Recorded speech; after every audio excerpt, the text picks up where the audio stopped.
నమస్తే, welcome to hit TV. నేను శ్వేత. ఈరోజు నాతో పాటు చాలా స్పెషల్ గెస్ట్ ఉన్నారు. ఎప్పట్లానే she none other than Lavanya Gudelli, ప్రముఖ motivational speaker and life coach, be the change founder. నమస్తే లావణ్య గారు. నమస్తే శ్వేత. మ్యామ్, అతిగా ఆలోచించడం జనరల్గా ప్రతి ఒక్కరికి ఉన్న అలవాటు ఇది. ఒక విషయం మీద ఫోకస్ చేసేటప్పుడు ఆటోమేటిక్గా బ్రెయిన్లో ఇంకొక ఆలోచన అనేది చాలా మందికి ఉంటూ ఉంటుంది.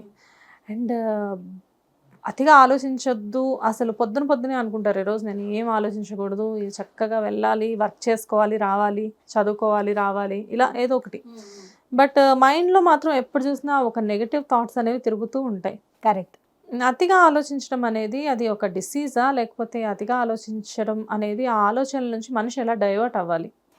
సో అతిగా ఆలోచించడంలో ఇంకొక షాకింగ్ పాయింట్ మీకు ఒకటి చెప్తాను. మనం ఆలోచించినప్పుడు అంట ఆల్మోస్ట్ మనం ఆ సిచ్యువేషన్స్లో జీవించేస్తామంట. You know what I'm trying to say. ఇప్పుడు ఫర్ ఎగ్జాంపుల్, పలానా వ్యక్తి వాళ్ళ మదర్కి బాగాలేదు, హాస్పిటల్స్కి తిరుగుతున్నారు, బట్ ఎప్పుడు కూడా మా అమ్మ చనిపోయిద్దేమో, చనిపోతే ఎట్లా డీల్ చేయాలని ఈ వ్యక్తి ఆలోచిస్తున్నారు. సో అలా ఆలోచించినప్పుడు ఎగ్జాక్ట్గా మన బ్రెయిన్లో అదే సిచ్యువేషన్లో మనం జీవించేస్తున్నాము. అదే పెయిన్ మన బ్రెయిన్ యాక్టివేట్ చేసుకుంటుంది, అనుభవిస్తుంది అనమాట. సో మనం ఏది అతిగా నెగిటివ్గా ఆలోచించేటప్పుడు we are living in that situation. అంటే బ్రెయిన్ ఆ పెయిన్ ఫీల్ అవుతుందా? 100%. ఓకే. మనము హ్యాపీ, అందుకే why don't we live in the happy moments. దీన్ని రివర్స్ ఇంజనీరింగ్ లాగా ఇప్పుడు మనము సాడ్నెస్లో ఉన్నప్పుడు మన బ్రెయిన్ సేమ్ పెయిన్ తీసుకుంటుంది. సో అదే హ్యాపీనెస్కి అప్లికేబుల్ చేస్తే మన బ్రెయిన్ పర్ఫార్మెన్స్ ఇంకా ఇంక్రీజ్ అవుతుంది. ఓకే. ఉండంగా మనం అదే కదా, అదే వచ్చింది బాధ. మనం ఎందుకుంటాం? ఎప్పుడు మనకి సమస్యలు కావాలి, నెక్స్ట్ ఏంటి. జనరల్ గా మనకు అన్ని తెలుసు, బట్ మనం ఏం ఫాలో అవ్వం అంతే. అదే డిఫరెన్స్. ఫాలో అయ్యే వాళ్ళే గ్రేట్ సక్సెస్ఫుల్ అవుతారు అండ్ హ్యాపీ లైఫ్ లీడ్ చేస్తారు. ఫాలో అవ్వని వాళ్ళు ఎప్పుడు కూడా 360 డిగ్రీ ఆఫ్ ప్రాబ్లమ్స్ వెంట పెట్టుకొని నెక్స్ట్ ఏంటి అని ముందుకెళ్తాం. మొన్న రీసెంట్ గా ఒక ఫ్రెండ్ ని కలిసాను మేడం. అంటే మీరు చెప్తే ఆ టాపిక్ గుర్తొచ్చింది. ఏడుస్తుంది కూర్చొని. ఎందుకు ఏడుస్తున్నావు అంటే, చాలా రోజులు అవుతుంది ఏడ్చి, అందుకు ఇళయరాజా పాత సాడ్ సాంగ్స్ పెట్టుకొని వినుకుంటే ఏడుస్తున్నా అంటుంది. అంటే ఏడవడానికి టైం తీసుకొని ఏడుస్తుంది. ఇట్లాంటి వాళ్ళు ఉన్నారు ప్రపంచంలో అనిపించింది నాకు. అవును, అంటే కొన్ని సాంగ్స్ కానీ, కొన్ని మూమెంట్స్, కొన్ని స్మెల్స్ మన బ్రెయిన్ని రియాక్టివేట్ చేసి ఆ పర్టికులర్ మూమెంట్స్ మనకు గుర్తు చేస్తాయి, తెలుసా మీకు? సో అలాంటప్పుడు సేమ్ ఎమోషన్ ఫీల్ అవుతాము. కొంతమంది అందుకే కదా బ్రేకప్ అయిన వాళ్ళు ఆ ఫొటోస్ చూసి ఆ ప్లేస్ నుంచి వెళ్తున్నప్పుడు, ఈ ప్లేస్లో మేము కలిసే వాళ్ళము, ఈ రకరకాల మెమరీస్, పాస్ట్ ట్రామా అంటారు.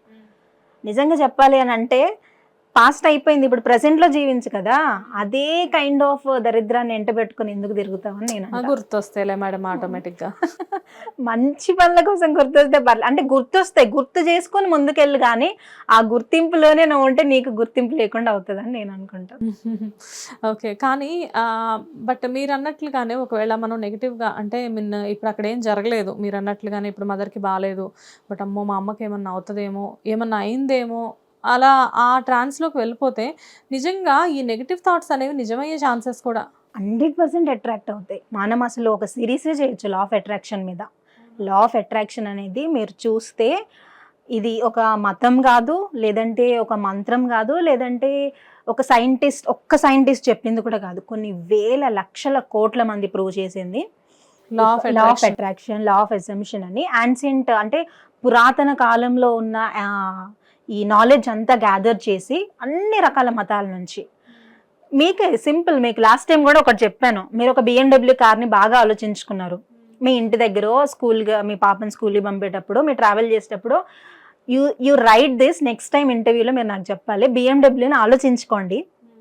మీకు ఏదో ఒక రకంగా రోడ్ మీద BMW వెళ్ళడమో, BMW ఫోటో మీకు యాడ్లో రావడమో డెఫినెట్గా జరుగుతుంది. I can give you 100% assurance. లేదు మ్యామ్, నిజమే ఇది. నాకు అలాంటివి చాలాసార్లు జరిగాయి. BMW దాకా వెళ్ళలేదులే కానీ, బట్ చిన్న విషయాలు ఏదైనా అనుకున్నప్పుడు మైండ్ పవర్ ఉంటుంది.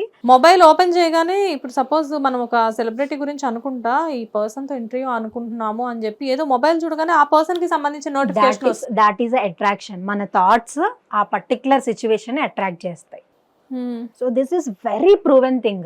ఏ మతానికి సంబంధించింది కాదు, హిందూ, ముస్లిం, క్రిస్టియన్, ఏ మతమైనా తీసుకోండి, మన ఆలోచనలు అట్రాక్ట్ చేస్తాయి అంటారు. Simple thing. ఏ పెద్ద గ్రంథాలు తీసుకోండి, your thoughts creates your reality. మన రియాలిటీని మన ఆలోచన. మీరు పెద్ద పెద్ద అథ్లెట్స్ని కానీ లేదంటే మైకిల్ జాక్సన్ స్టోరీ మీకు చెప్తా. మైకిల్ జాక్సన్ చాలా ఆఫ్రికన్ దాంట్లో పేద కుటుంబంలో పుట్టిన వ్యక్తి. అసలు అతను వరల్డ్ స్టార్ అవ్వడం అనేది అతని చరిత్రలో అతను ఊహించడు. కానీ అతను ఎప్పుడు కూడా పెద్ద పెద్ద కళలు, అంటే మ్యాగజైన్స్లో పేపర్స్ చింపేసి నేను ఇట్లా అవ్వాలి అని పేస్ట్ చేసుకునే విజన్ బోర్డ్ అంటారు, అదే డిఫరెంట్ కాన్సెప్ట్. సో ఆయన ఇంటర్వ్యూలో అడిగితే అసలు మీ సక్సెస్కి ఏంటి రీజన్ అంటే నా ఇమాజినేషన్ అని అన్నాడు ఆయన. ఇమాజినేషన్, మనం ఊహించుకోవడం. చాలా మంది ఊహల్లో బ్రతికేస్తున్నావురా అదేం అవ్వవు అంటారు, కానీ according to the law of attraction మనం ఊహల్లో బ్రతికేది డెఫినెట్గా అవుతుంది. మీరు అంతేందుకు మన తెలుగు ఇండస్ట్రీలో కూడా ఎంతో మంది స్టార్స్ని మీరు ఇంటర్వ్యూస్ చూస్తే నేను ఎప్పుడు ఇట్లా డ్రీమ్ చేసేవాడిని ఒక రోజు ఇట్లా అవ్వాలి అని, అది ఈ రోజు నెరవేరింది. ఎందుకంటే వాళ్ళు దాన్ని గట్టిగా నమ్మారు. సో గట్టిగా నమ్మితే అంటే అన్ని మంచి, ఇప్పుడు నాకు ₹1,00,00,000 కావాలి రేపు అవుతాయి అంటే అది అవ్వదు.